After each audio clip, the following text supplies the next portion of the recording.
So while we have a few projects on the go itself, customers' cars has been coming in and out, and this is for one reason. You guys don't get to see all of the content within a day or two, because reason being is that we tend to prolong our build itself to prioritize some of the customers' cars. And as you know, we don't discriminate here at Enthusiast Garage. Today we have a beautiful Edition 35 called. If you had to ask me if this was a BMW, what color white it is, it's an Alpine white. With regards to the Golf, this could be some sort of white. Maybe, I have no clue. You guys can comment down below as to what white it is. It's an Edition 35. I don't know much about the Edition 35s, but what I do know is that they were special in that they came with certain interior mods. With regards to suspension, I'm not too sure as to what suspension this has. It does have a Revo tune on the car. It does have a Revo intake. But let me take you guys through it. Exceptionally clean, if I can find the keys. Oh, this is a very nice touch by Revo, by the way. This key covers. What we do have is this insignia, which says Edition 35 on the side stepsels. And then coming into the car itself, we have this honeycomb interior with these red lines horizontally across with a 35 insignia there. So we have the 35 insignia there, we have it here as well, and we kind of have like this old school Mark 1 type gear knob. What I like about it is that it's manual, 3-pedal, and this customer is definitely a car enthusiast. The honeycomb stitching is absolutely gorgeous. I love how they do it like that there.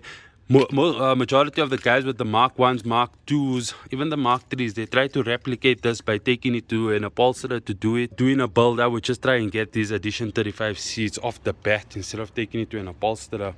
The rear of the car is extremely well designed as well. This is where VW takes their time. You can even see on the seat belt itself, we have this red stitch on the side, which complements the red stitch on the inside, which complements all of these other red stitching. I'm glad they didn't put the 35 insignia on the black as well, as that would have just made it just way too much. But what they could have done was maybe engraved, laser engraved 35 on the back headrest. So in terms of accessories on the car, we have this carbon fiber roof spoiler at the back. Needs a bit of, yeah, the fit needs to be a little bit cleaner, but nothing drastically wrong with that there. Here we have again the honeycomb insignia on the door cards. Now this insignia matches this stitch here, or rather this pattern here. You know the 35s came with these special wheels, what they call, I don't know. And then, okay, so we have it here as well.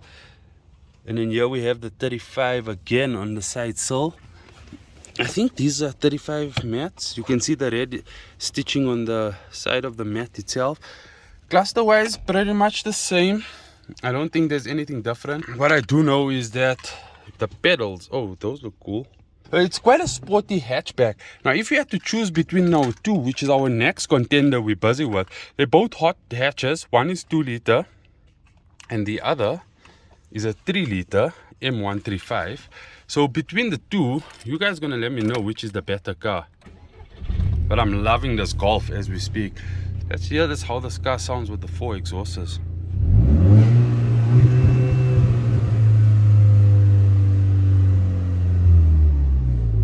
Okay, that's weird. Maybe it's a soft limiter. I hate those soft limiters.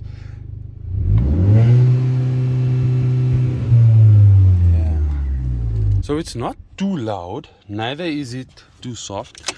It's good enough. Whether this car came with 2 exhaust tail pieces, I don't know, or if it was aftermarketly. Personalizing your car is always personal preference, how you want to do it.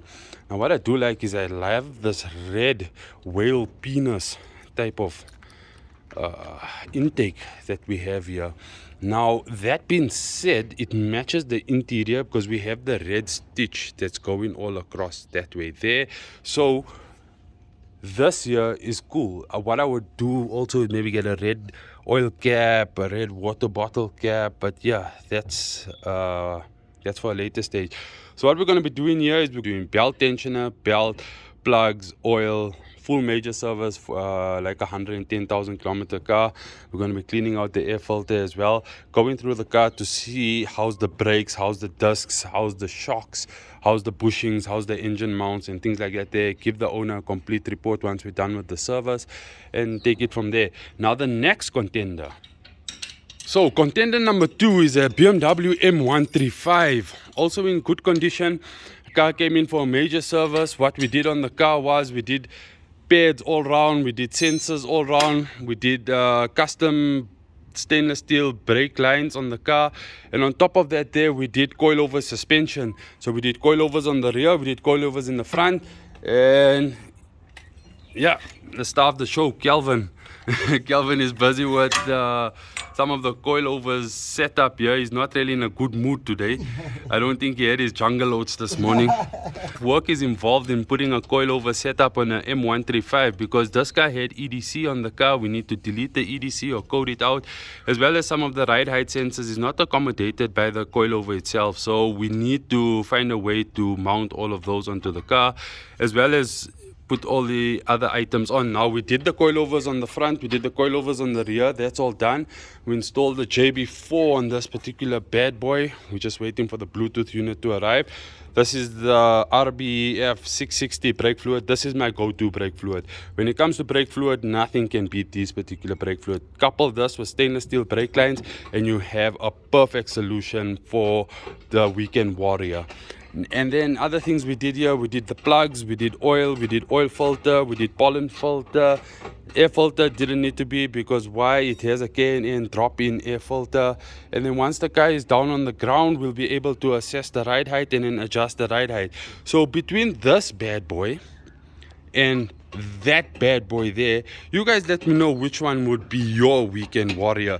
3 liter versus 2 liter. So we have a milk bottle there in the form of a 2 liter, and here we have a 3 liter, which is technically a Woolworths purified water bottle, bro. Comes in a 3 liter.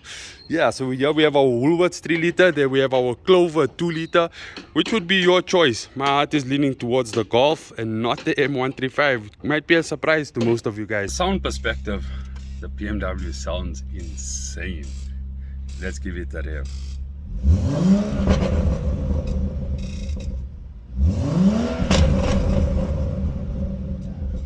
Whew. This thing sounds insane. One more time, one more time.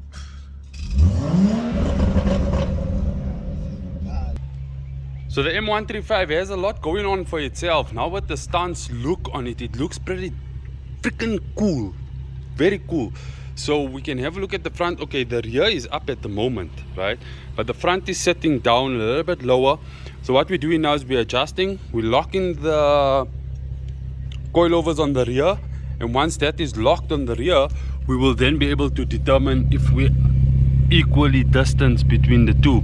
Just as I took you guys through the Golf 5, let me take you guys through the M135. Couple of things going for it. One is that is a 2-door. I don't generally like 4 doors. I call them more doors, like the Mordor Nova. But 2 doors for me, that is my thing. 2 doors. The blacked out wheels, okay, give or take. Look, the 1M also has blacked out wheels. We'll all go through that phase. JB4 currently going to be tucked away nicely. Again, what it has going for itself is a 3 liter inline 6 as opposed to a 4-cylinder on that side there, inline 4. So the inline 6 generates a lot more power as opposed to the Golf 6, but I think modding wise that one there can actually do quite well. Let's close up here. Injectors are ticking, they make a noise. One thing BMW hasn't resolved. And other than that, there she's pretty much straightforward. This would be a base model M car. If you want to call it an M car, it's a base model M car. On the inside, the steering is a lot better than the Golf 6. On the inside, with the pedal shifts here, obviously this will have pedal shifts that wouldn't. Pedal shifts that wouldn't. The reason being is that one is manual and this one is DCT, dual clutch transmission. And the screen is actually quite cool. So this interior is a lot more modern as opposed to the Golf. But you guys let me know in the comments below, would you take this M135 over that Golf 6? And let's close this video with how the stance look is actually looking.